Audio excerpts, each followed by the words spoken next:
All right. Good morning, everyone. First morning show that we are doing. So this is Draft Night Podcast. Ron Hearn, Brandon Cooley. This is Friday. What is this? April 18th. And That we is have a lot to get through and not a whole lot of time to do it. So let's just move in. I'll start because I just poured an IPA. I'll show the beer. I will show you've probably seen this one, Brandon. yeah. McConaughey Hayes. So I was at a networking event a couple weeks ago, and they had this on draft, and I'd never tried it, and I was like, okay, let me just give it a shot, and I fell in love immediately. It was love at first sight. This was freaking, it's delicious. It's like for such a high profile beer, I was shocked by how good it is. So not local, but it is a Texas beer down in Dripping Springs. I think that's somewhere in the hill country. I don't know. I've never been there. Correct me wrong. Okay. But yeah, I mean, for a hazy IPA, you can see it is super hazy. You cannot see through this bad Hmm. boy. Just delicious. So I bought a six pack, and I'm probably gonna buy many more six packs in the months to come. Where did you find it at? HEB probably. I bought this one at Kroger. Okay. I was at HEB this week, and but I don't know. I'm like through these podcasts, I'm like filling up the fridge with beer because I buy a new six pack every single time. So yeah, now I'm at the point where, some of these runs, I'm like, okay, I need to finish some of the beers I have before I buy new ones. So So I did that the first 2 weeks of the pod, and then I realized, you know what? We're just gonna do a make your own sixer and get a variety. So now I've got 6 weeks. So I'm on my fifth beer out of this last to make your own, and it was from Kroger as well. And I went with today the Snickerdoodle community for a couple reasons. Number one, it's light, it's delicious, it tastes so good. But number two, dude, it's 8 o'clock in the morning, and I normally don't drink beer this early, and I've got a doctor's appointment. So fans, that is why I am. That's why we're doing this in the morning first thing. Because yesterday I was irresponsible and fell asleep on the couch with my dog during the time that we were supposed to record. So whoops, which has now led us to this point where it's 8 in the morning and we're drinking beer and recording a podcast. So I've got to hopefully think that this beer won't affect anything for my annual physical that I'm doing at 9:30. Oh, it's just so good. It's cinnamony, it's vanilla-y, it's cookie, it's cold and delicious. This is everything you could want in a just easy to drink, delicious flavored beer. Mm, yep, it's one of my favorite beers so of all good. time. So And good. you can actually still get some. So I saw some at Kroger yesterday. I can't imagine it's going to be around much longer, being a holiday beer. So get it if you haven't tried it. Yeah, they also have funnel cake, which is amazing, Yes, they which still is a have some of big that thing. I'm a too. big fan of. So I'm double fisting, Yes. man. Coffee in one hand, beer in the other. Did that.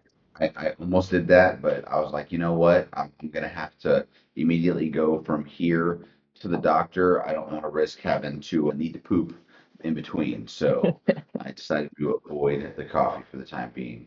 My daughter has just walked in. I'm gonna ask her a quick question. Did you take the dog out? Okay, go do that. All right. She was up on the Peloton. Her jammies got caught and sound like they ripped a little bit. All right. Well, let's jump in, Ron. What are we talking about today? I want to, yeah, so quick overview. So we're going to get into everything going on Mavs since they're in the play-in, and we need to cover what happened. Luka's return to Dallas, and there's just a bunch of stuff going on. So we'll get into that. We need to recap the Masters and our bet and kind of how that went down. I'm sure that you'll want us to talk about the Stars collapsing and Yeah. the run that they've been on. We can hit Rangers real quick since they've kind of righted the ship, and then I don't have a lot to say on Cowboys. I think we should save most of that for next week, but there's a couple things that I want to mention. So jumping into the map side of things. So yeah, a lot to talk about. So a big part of last podcast we spent talking about Luka coming back to Dallas because we recorded it, I think the day before, or maybe it was the day of. I don't Mhm. know. I think it was the day of actually. So he comes back, he drops 45, he carves up the Mavs, he shoots great. It was a crazy night. Fire Nico chance. I'm here.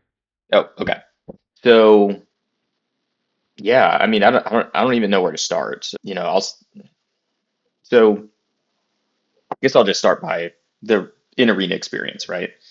So I headed down there. I guess tried to stop me. So I got in, right? I'm wearing my Fire Nico shirt. I walk in, I go through the metal detector or whatever it is, and then I get my stuff and I start to take off. And then I hear somebody say my name. And then my wife's tapping me on my back because she's behind me and she's like, "Hey, they're calling you." And then I was like, "Oh boy, I'm just gonna try and get out of here." So I start power walking towards the restrooms and immediately hit the restrooms and disappear inside. And then my wife did the same. We came back out, hightailed it upstairs as fast as we could, and found our seats. And then I just stayed there. And then started hearing stories, and seeing what was going on around me. People were being forced to take off their, tape off their Mavs jerseys. I had seen some signs thrown away when I walked in. So they were taking people's signs away. Looking on social media, I saw that they were making people take off the Fire Nico stuff. So the Nazi Mavs were back in full effect, back from the dead for this game, which is just really, really strange. And then the game starts. So I assume it was the same on the broadcast, right? So the video comes on. Did you see the video when it was live? I did. I did. That was a great tribute video. I thoroughly enjoyed that.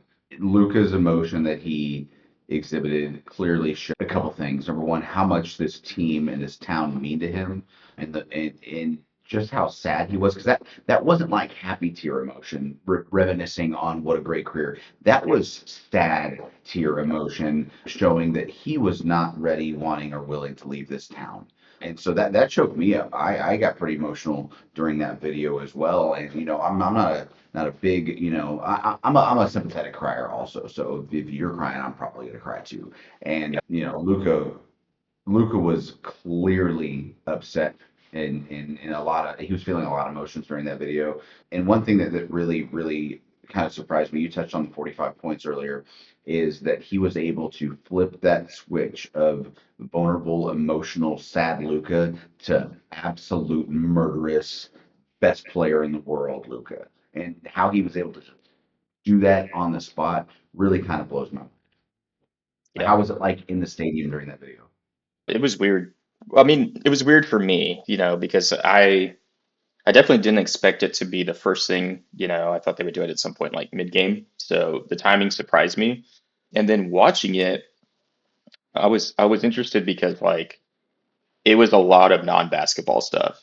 Or not a lot of non-in-game stuff, right? So it's a lot of him doing trick shots, a lot of him like, just joking around with his teammates and stuff like that. So I thought the video was well done. Watching it in the moment, I was really conflicted just because, I'm like, there is a big like hypocrisy here, with this team showing this video when they, traded you away and talked shit about you for 2 months. But then seeing his reaction, I reacted the same way you did. So I saw him crying, I was like, oh no. And then yeah, then I started, tears started coming out, and I was like, man, I felt like it felt like going back to the Dirk thing when he retired. Like it kind of brought back those kinds of emotions. And then he flipped the switch.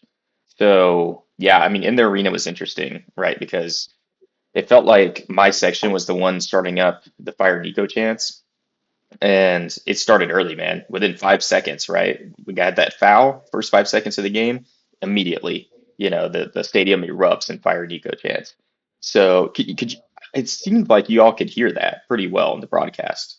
That's pretty much all we could hear on broadcast. I mean, you could hear Skin Harper and Followell, but the Fire Nico chants were resounding coming through the broadcast. Yeah, It didn't surprise me that they were doing that, but the volume at which you could hear it was surprising. How yeah. did it sound in the house? It sounded like, in unison, the entire arena was chanting it. So it was by far the loudest I've heard it. It was really impressive, honestly. And the thing is like, so when the Mavs would make a play or hit a basket or whatever it is, the crowd would cheer. But when Luka would hit something, when he would hit one of his threes, the crowd would cheer louder. And so you had this weird thing where like it seemed like the crowd was cheering for everything, right? Mavs would score, they'd cheer. Lakers would score, they'd cheer. It was a really interesting vibe. Now, as the game went on, it kind of felt like it skewed more towards Luka and less towards the Mavs. But there was a couple moments like that moment where Gafford had like two back-to-back blocks. The crowd erupted, right? It was super loud in there. So it was by far the weirdest game I've ever been to, just from a cheering perspective, because it's like it's the first game I've ever been to where the crowd was cheering for the other team. That's freaking weird, man. Like, yeah, it Not felt only like cheering, but cheering. yes, yes, it felt like in the arena, it felt like most of the arena wanted the Lakers to win, and that is insane, for a Dallas home game. Yeah, especially being the Lakers. Like of all the possible teams that you would want to win in your house, that would be one of the last on the list. But you know what? It just shows. I hope it shows Nico and the front office just solidifies how bad the decision they made. But I don't know if you saw this headline over the week, but the Luka Laker jersey is the number one selling jersey in the league for the year, which really kind of blows my mind because he was traded in the last 45 days of the season, right? Yep. So in the last 45 days, he amasses the most jerseys sold across the league, across any player. That kind of blows my mind. I mean, you saw it. You saw it in the video. Nico traded him away because he was apparently lazy and doesn't care about, winning and doesn't care about basketball. But you saw in his reaction to the video, that's all he cares about. That's why it hit him so hard, I think. It's because this is his life. Basketball is his life, right? He's devoted his entire life to it. That's where he finds joy. That's his happy place. So it's just kind of ironic. But it was a uniquely singular game. I want to address one thing that happened during the game because I had a point on our run sheet and I titled it "Skin is pissing me off." So there was a point in the game where, well, actually 2 points in the game. One where Max Christie came up to shoot free throws, and one where PJ came up to shoot free throws, and the crowd erupted and fired Nico chants. I know Skins had a problem with this, since this started, right? Since going back to like the trade itself. And PJ has spoken out about it. And normally I would understand. Normally I think I would agree with their point, which is that hey, it's quiet, right, when your team's shooting free throws. But I think in this case, what's really getting lost here is that this game was between Luka and the fans. To me, right? I Mhm. think everything else is just is secondary, right? It doesn't really matter. Nobody was really there to watch the Mavs. Nobody was there to watch PJ. Nobody was there to watch Christie. They were there for Um, Luca. yes, they were there for Luca. For a lot of fans, I think that was probably their last Mavs game. I know because I talked to some people that was their last Mavs game. For a lot of people, that was the last Mavs game they'll ever care about, or at least until the next time Luka comes to town. So that was what that game was about. I think we're losing the narrative a little bit and being like, oh, we're hurting PJ's feelings, or we're hurting Christie's feelings. And it's like, I mean, okay, fine. For one game, maybe, I just don't think it really matters. Like, I think, Okay, let's put that in perspective, though. These guys are adult professional athletes that are paid a ton of money to play a yeah, game. If their feelings are going to get jarred that bad over fans reacting negatively to a trade of the best generational player of the last 5, 6 years, screw them. That is such selfish, arrogant, childish behavior to take that mentality and say, no, I'm going to be so upset that you're upset because your favorite player was traded. Screw them. That's not the type of player I want around me.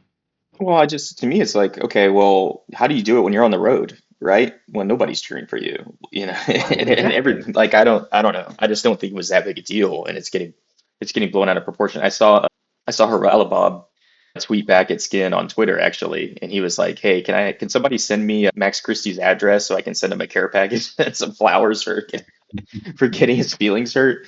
So I just wanted to address that, and honestly, I think most of that is over now because season's over, right? I think most of the people that gave up their tickets are not going to any games anymore. So I think in general, whoever shows up to the arena is going to be rooting for the Mavs from here on out. So real quick, Friday was my last game as a season ticket holder. So 2 days after the Luka game, I showed up. Didn't wear my Fire Nico jersey. I wore my Dirk jersey. I wanted to be a fan one last time. So went to the arena, kind of soaked everything in, took a look at the banners, and just started to say my goodbyes to everything around me. Then I looked down and I saw that Wreck-It Ralph, Patrick Dumont down laughing and joking in the first row, and just I just got angry all over again. And yeah, we made it to halftime and then we left. I was like, okay, I'm done. And it really felt like a weight lifted off my shoulders. Like a burden has been lifted. I'm done with these games. It's just I don't know. I feel like I'm in a better place now. And then the earlier was it the beginning of this week? The Mavs have the secret press conference. Yeah. Dude, how freaking weird was Which that? I've never seen anything like that. Me either. That just shows how big of a coward Nico is to not want what he's got to say to be leaked to the press, to the public. It just blew my mind that they'd want a no cameras, no recording devices type meeting. What does that tell the fans? How does that build any more confidence in his decision making abilities? What was the overall purpose of that other than protecting himself? Because I don't have an answer for that. Yeah, it was incredibly strange. Like you said, it makes him look like a coward because it's like, why not just do it in front of everyone? Like, why? I don't, I think it kind of just it's more of what we've seen over the past few months in terms of, them trying to really, really control the message, them doing all the stuff that they're doing in their arena, no signs, none of this, no negativity. So it's just more of the same. But yeah, I mean, some interesting things were said in that press conference. He got pretty testy with Tim McMahon a couple times, but mostly he just said the same shit he's been saying for, 4 months, right? Where it's just like defense wins championships. So it's like, what was the point of the press conference if you're just going to say the same damn thing? Like we are no closer to any answers. Waste of time. Yeah, which does bring us to AD, and he played pretty damn well in the playing game against the Kings. I mean, he had what 27 points, 9 boards, couple assists. He looked pretty good, and frankly, it was a really good game all around against a pretty bad Kings team. Um, but everybody contributed. It was very, very pass the ball around. Everybody touches the ball. Everybody scores some points. Of course, we had some leaders with he and Williams. I guess had a bunch of points too. So it was a really, really well put together team for that game.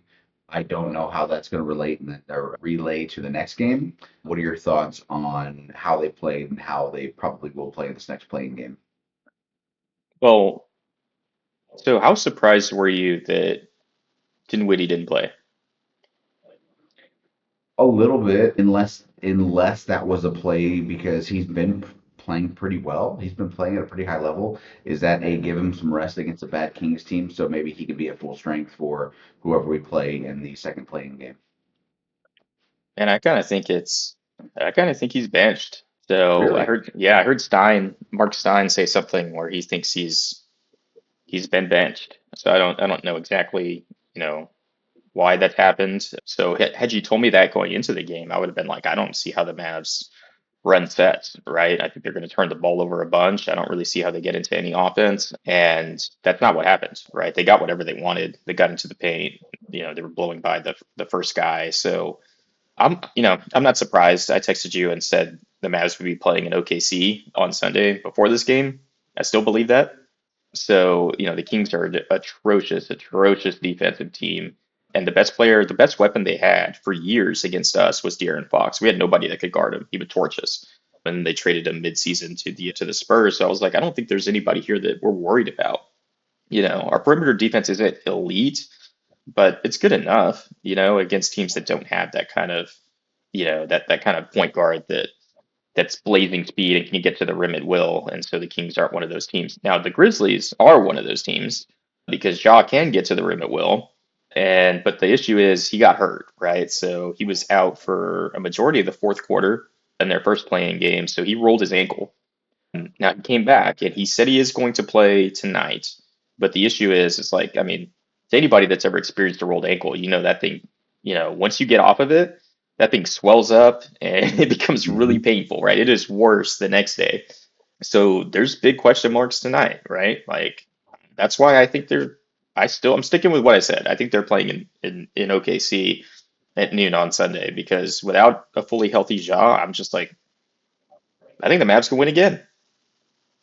So let's assume that's the case. Let's assume they go in, they beat Memphis, and they move on to OKC over the weekend. The Yep. Mavericks have been the thorn in the side for OKC in the playoffs for a while.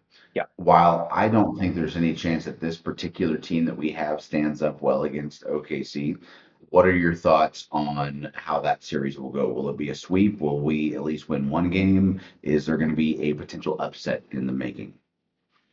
I think it's a sweep. So the Mavs, they really dominated OKC last year with size.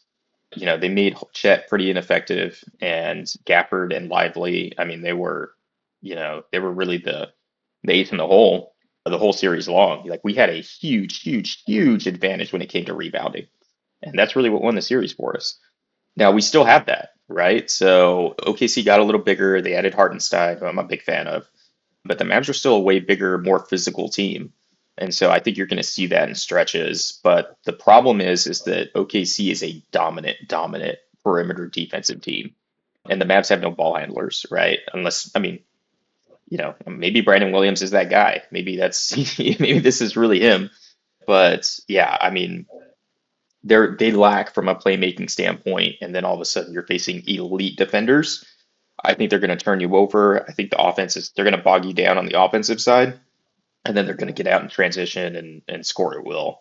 So ultimately, you don't have enough playmaking to get past an elite perimeter defense like OKC has. So I think it's 4-0 sweep.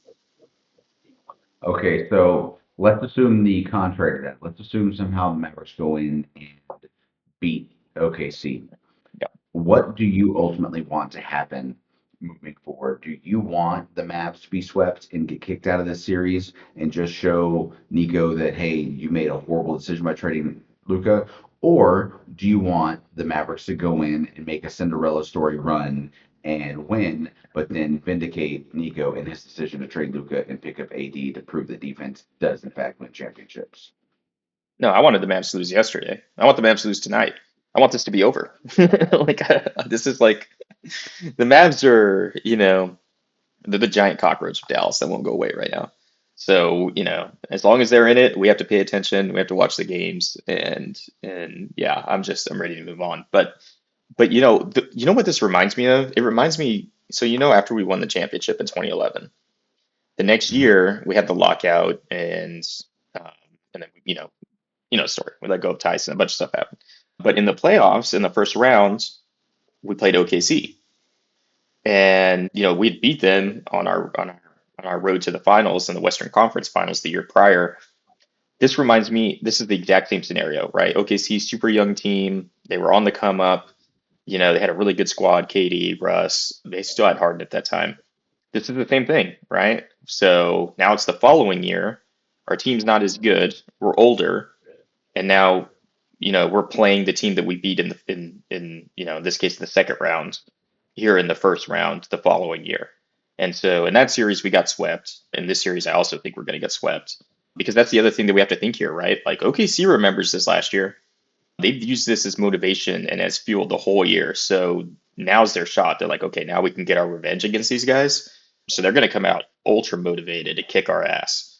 And I think that's exactly what they're going to do.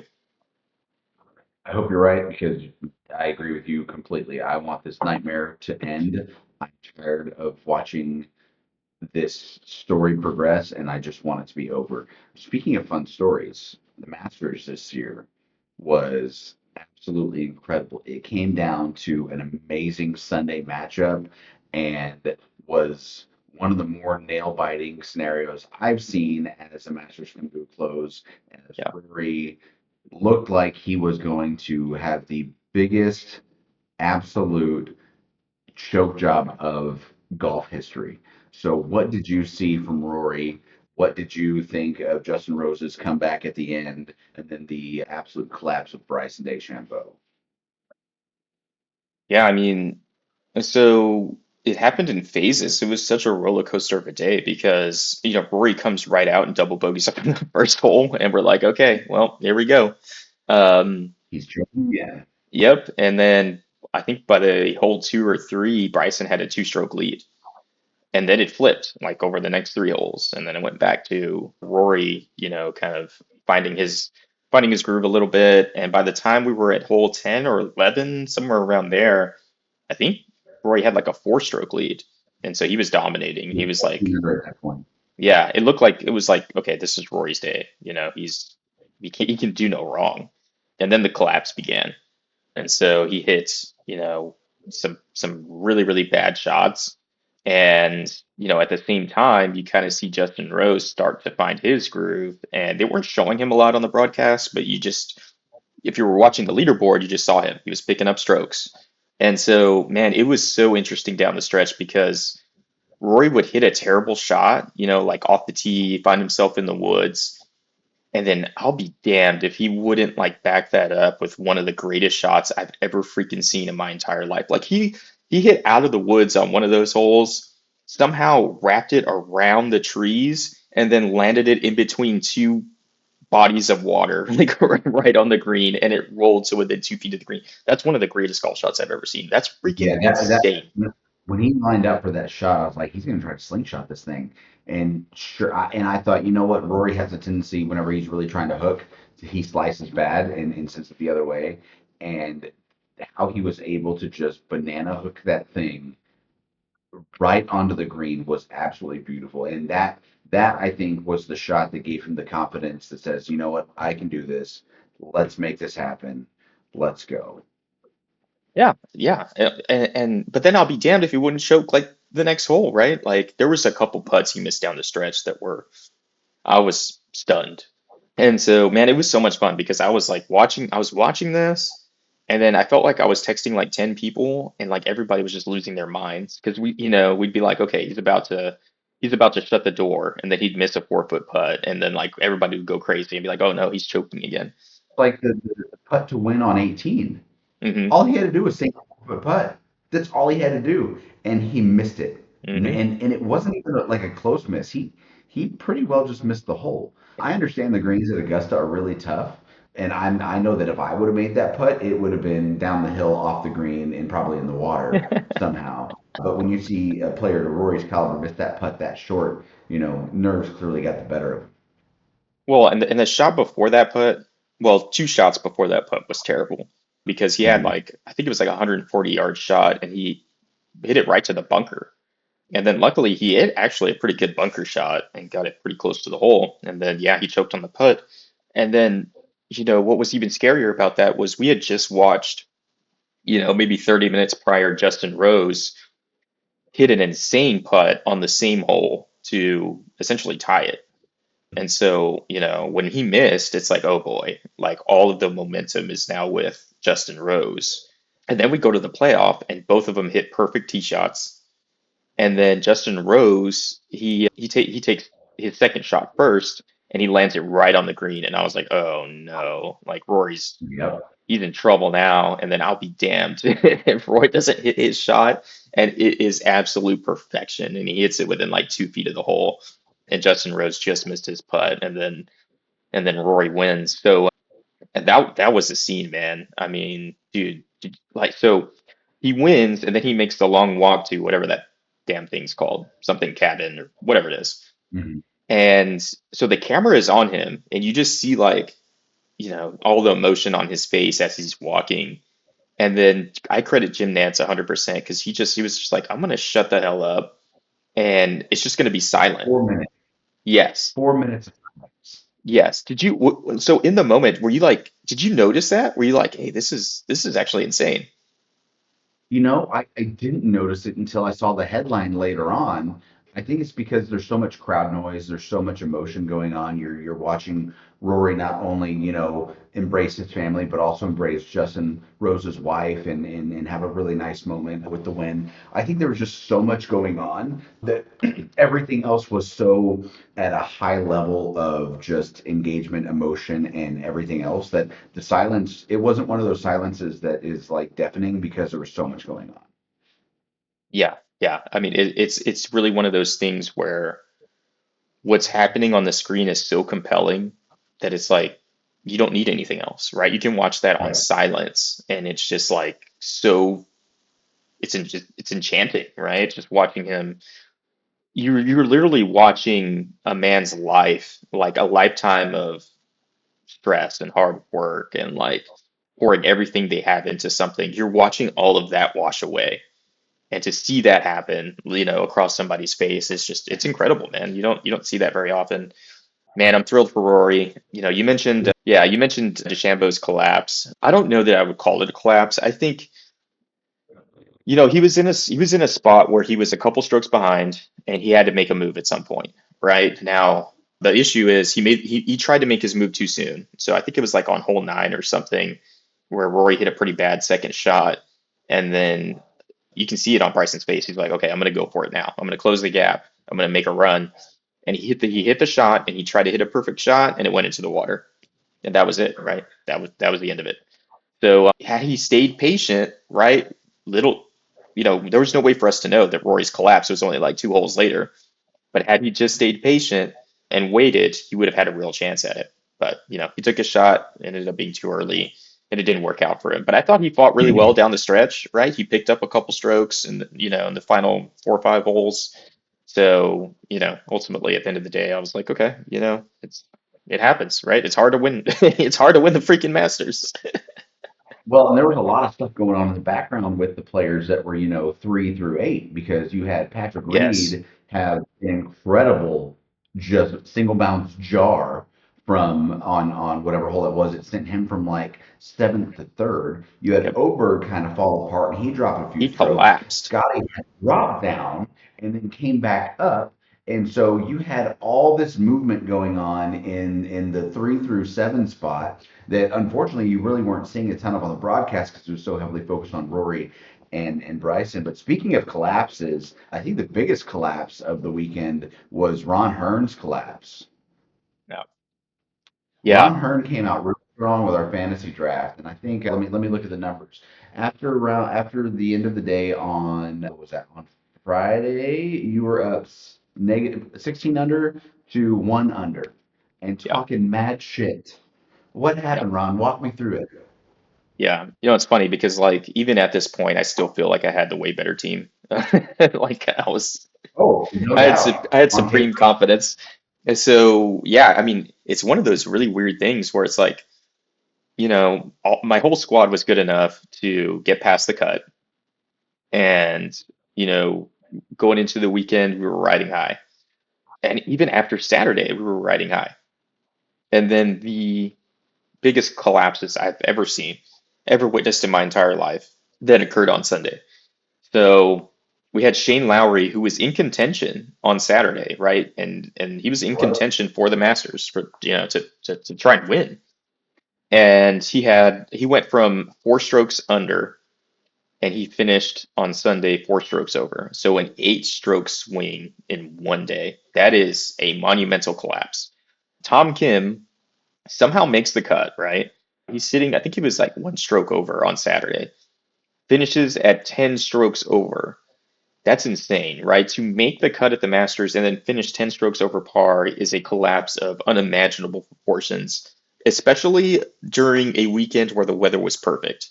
They couldn't point and say, oh, well, it was raining or it was blowing 30 miles an hour or whatever. No, like you sucked. So yeah, I mean, you gotta, that was a rough loss. Now you don't know this, but it actually gets worse for me because so going into Sunday, we had that group that they were all tied for, I think, like fourth. So it was Justin Rose, Shane Lowry, Scotty Scheffler, and Jason Day. They were all, I think, at like 4 strokes under. So I made a bet with my buddies that I did the Astros podcast with, and I was like, whoever, let's pick, we each get one of these guys that are 4 strokes under. Whoever finishes last, you automatically get the 12th pick in our fantasy draft. Oh no. You want to guess who I took? I'm gonna guess you went with Lowry. I did go with Lowry. So not only not only did my team collapse, not only did I lose to you, not only do I have to buy you breakfast, pay for golf, but I also locked in the 12th pick in my home fantasy draft, which sucks as the defending champ. So yeah, it was about as rough of a weekend as it could possibly be. That also brings up your other loss that we didn't talk about, that we didn't preface in last week's show because of the side bet we established middle of the week, which was once Bryson and Rory, or Rory and Bryson, I should say, were 1 and 2. Yeah. I said, hey, side bet whoever is the overall winner, add XYZ onto the thing. And then Rory double bogeys. Bryson takes the lead, and I'm like, here we go again. And lo and behold, of course, I won that bet. But then Yep. the other piece of this, I stopped paying attention to John Rahm when I thought he was not going to make the cut. Jordan Spieth was +1 at the time. John Rahm was +3. The Gala was even, and Minwoo Lee, I think, was like maybe -1, -2. So I was like, and all your guys are at the top of the freaking leaderboard. Yep. So at the end of Saturday, I basically wrote off everything as this is over. It's all done but the crying. Like I'm just let's watch Rory and Bryson and enjoy the Masters. And so I text Ron on Sunday night or Monday morning. I'm like, man, you whooped the shit out of me. He's like, no, I didn't. You won. I had to literally go back and line everything up and do the math, and I was like, oh my God. Oh my God.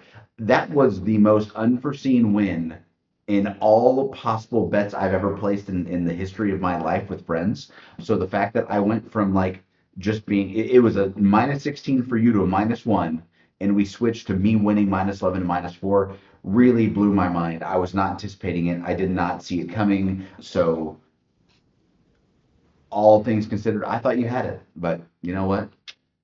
I'll take Yeah, I did too. And I mean, I thought it was a wrap, so I wasn't even thinking about it anymore. And then I got a text midway through Sunday afternoon from one of my buddies, and he's like, "Man, Brandon's kicking your ass by 7 strokes." And I was like, "What?" And then so I did the same thing that you did, and I started looking up everybody's scores, and that's when I saw Tom Kim's +10, and it just hit me, and it was just devastating. I was like, I don't understand how this happens. I almost want to go back and watch Tom Kim's round to figure to see like how he collapsed so bad. it. Yeah, because New Lee for me was +6, and so I saw that and thought, all right, that's all I need to know because everybody else was kind of, right at the even mark. But you know what? I being lucky is way better than being good any day of the week. I definitely want this one back for the PGA Championship next month. I need to pay Sure. this. You I want need to? to I need to pay this bet off prior to that.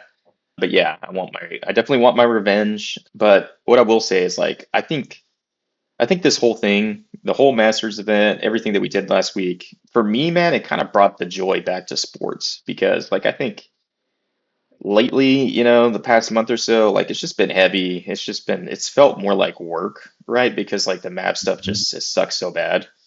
And there just really hasn't been much good news. So, this whole thing with the Masters was a ton of fun.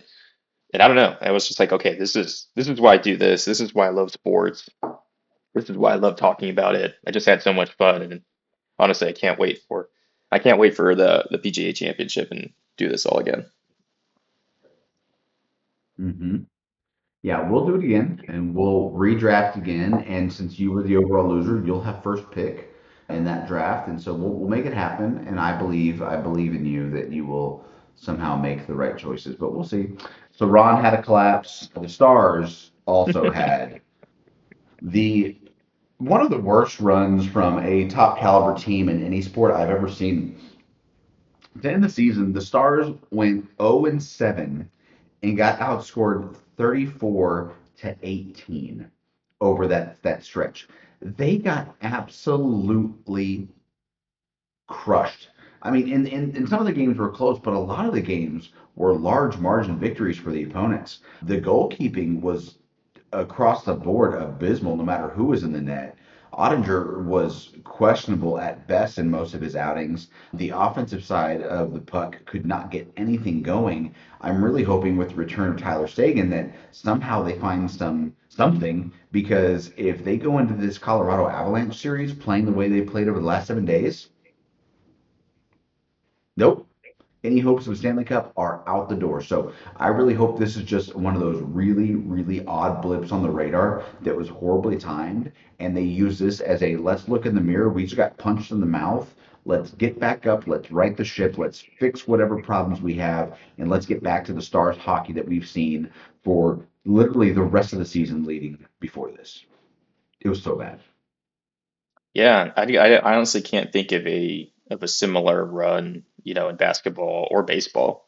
So I don't know, man. It's kind of uniquely singular. I kind of think tonight what we see from Memphis against the Mavs, I think is going to be very similar. Can a team turn it on, right? Can a good team that has went through a really rough stretch, can they turn it on when they need to?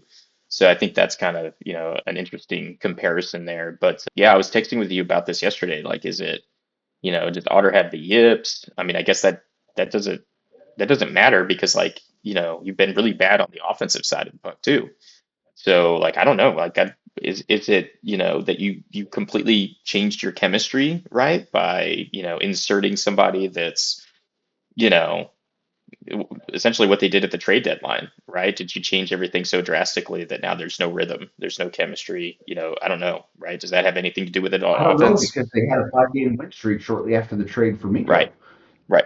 So I mean that told us you're plugging a new guy in. He's good on assists. He's good on goals. He's a good teammate. He's a good locker room guy. Like we were shown immediately, basically, that he was a good fit for the team. So I don't know.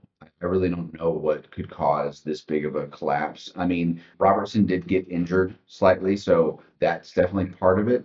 Whether what his playing condition is through the playoffs, I mean, I've got to go back and double check that. But last I saw yesterday, it looks like he might be limited. So that's a problem because he's one of our best offensive scorers. But you know what? That's okay. Stars, I still have high hopes for them to make a good run at the Stanley Cup. And then the Rangers, they finally decided to get back to what those first 10, 11, 12 games look like for them. The pitching's been great again. The bats are better. What have you seen from the Rangers over the last couple series? Yeah, I mean I saw them reestablish themselves as as the best team in the division. But yeah, I mean, they went through a really rough stretch where they were basically the worst offense in baseball. So, that is deeply concerning for a team that has the kind of lineup that they have.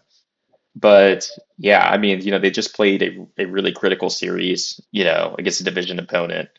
And yeah, it seemed like they're back to form. The pitching has been really good. Rocker was great last night. So, they've just been needing to find, and some of their main guys, right? Some of the guys that have struggled to start the season, like Simeon, they've really needed just to find their groove a little bit. And it seems like they're starting to trend in that direction and they're starting to win some games and they're looking like a more complete team because, yeah, I mean, no one expected them to be the worst offense in baseball through the first month. And they were pretty much there. So yeah, I don't think you can't keep players that good down for that long. So I think we're seeing normalcy creep back into the division a little bit. So I mean, we'll see what happens. I do think the rest of the division has been not great, but maybe a little bit better across the board than I was expecting. So like none of the other teams are great, but they're all kind of good. They can all hold their own. So, what that means for the rest of the year, I just think, whoever wins the division is going to have to be, they're going to have to be a little bit better than, they probably had to be in previous years. And so I actually think that bodes well for whoever wins the division in the postseason. So if the Mhm. Rangers keep doing what they're doing and they outright win the division, I think they're set up really well to go make a run because it's not going to be easy, right? Like this year, the other teams are showing, hey, we're putting up a fight. We still have the trade deadline. All of these teams can get better. So ultimately, I think it's a really fun year, and it just makes me look forward to some of the interdivision matchups that we have coming up. I agree. I agree. The only question that I have is Rangers look great. Rangers look awful. Is this the case of they're going to be streaky, or was this a one-off situation where they just had a bad run, unfortunate series of stuff happened to them, or is this going to be the status quo?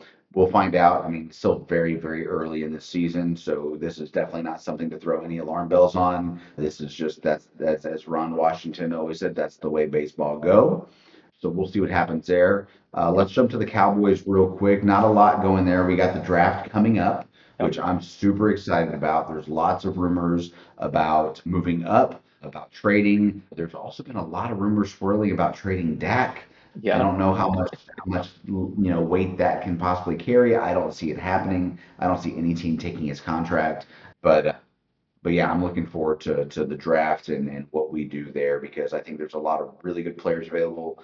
We've talked about this, pretty in depth last week, but what are your thoughts on any Cowboys stuff going on right Yeah, I mean, it's been relatively quiet lately. They started their voluntary workout program, which Micah Parsons was at, which is, I'd say a pretty good sign that a deal is probably going to get done before the season starts. Yeah, and so we're starting to get a little bit more insight into maybe what the Cowboys are going to do during the draft. So more stuff has come out in terms of who they brought in for their 30 visits, right? Their 30 college player visits. So, they brought in three or four wide receivers, they brought in three or four running backs. So, I don't know, right? Maybe we're starting to skew a little bit in that direction. But they brought in some top players at other positions. So they brought in a couple tackles, both the offensive and defensive side. So when exactly is the draft? I think it's in like a week and a half, 24th and right? 25th, next So, Thursday. well, that's next Thursday. Yep. Okay. So, okay, so we need to record before next Thursday and then get heavy into the draft. Be because, yeah, historically, the Cowboys have really been a team that telegraphs pretty big time what they're going to do. Rarely are we completely shocked by who they pick, especially in the first round. So I think we should have a good idea. Maybe we can make some guesses. I'd love to do something for the first round. I don't know exactly what that looks like. Maybe we project the top 12, right, up to the Cowboys, Yeah. do something like that to keep it fun. I was talking to somebody and they were like, you have to do like a live recording or something. I'm like, I don't know. That's a possibility too. So, I have to check the calendar, but yeah, it's coming up. It's exciting. It's always a great night. It's fun, man. I don't, do you know where it is this year? I just saw Is it that. New Orleans? I forgot where. Where is the? It is Lambeau Field. Oh, okay, very cool. Okay. We That'll should be expect to interesting. we should get less booze than we did in Philly, but I expect the Cowboys to still get some booze out in Lambeau. Yeah, actually, they will. Have you Have you ever changed your been to tune at Lambeau? all? No, I have not. Have Sorry, you? go ahead. Yes, we went 2 years ago. It was amazing. Have I changed my Okay. tune at all on what? Have you changed your tune at all on what you want them to take? I still think the absolute number one most pressing need is offensive line, Yeah. whether that is a tackle, an interior guy, or even a center. I don't really care. I think whatever best offensive lineman is available at that spot, I think you got to take because there's so many question marks around the offensive line with Zach Martin's retirement, with Cooper Beebe being a brand new center, essentially playing guard for most of his career, and the tackle situation. Tyler Smith is okay. Tyler Guyton still unproven. So far, not good. I offensive line, I think, is the number one issue. If somehow magically there is like the absolute overall number one best player on our board available at 12, then you got to do that. But with that exception, I think you got to go O line. What about you? I can't disagree, right? I would love for them to find a really like a stud offensive lineman to plug in. I would love that. Outside of that, corner, wide receiver, or find some extra help on the defensive line now that D-Law's gone. So that's what I'm going to be looking for. But yeah, I think that should be probably the biggest part of what we do next week. So let's get deep into it and see if we can point what they're going to do. For sure. Oh, I did create a new logo for the pod. So we should probably implement that here pretty soon. I'm pretty pleased with it. Hmm. And so we can get that up on our socials here before too long. Still a few tweaks I want to make to it, but it's almost exactly where I need it to be. But yeah, definitely thank you to all the listeners, everybody who comments and gives any feedback. One thing that we have been a little bit behind on is getting all of our shorts out to Facebook, YouTube, or Facebook, yeah, YouTube and TikTok. We will get on that so y'all see a lot of more content coming up. Ron is in charge of that. He is the CPA. So something called tax day just happened. And leading up to that, that man's been moderately busy. So we're going Yep. to give him a pass because I can't imagine what tax time is like for a CPA. But we will get all that out shortly. So we'll have a lot more content for everybody to digest. What are we talking about next week, Ron? Yeah, we'll see what happened with the maps. So we'll see if they got their ass kicked tonight or, if we're in the middle of a series against OKC. yeah, we'll find out about that. And then, yeah, we'll obviously get into deep into the draft and start prepping everyone up and get ready for a really fun night next Thursday. And then we'll update on everything else going on. So, everybody, please, from the bottom of your hearts, wish Brandon Cooley good luck on his colonoscopy this morning. He's been looking forward to this day for a long time. So, hopefully, everything checks out.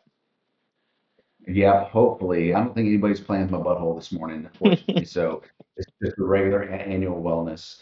But yeah, we will get into some good stuff next week. For Ron Hearn, I'm Brandon Cooley, and as always, the next round's on us.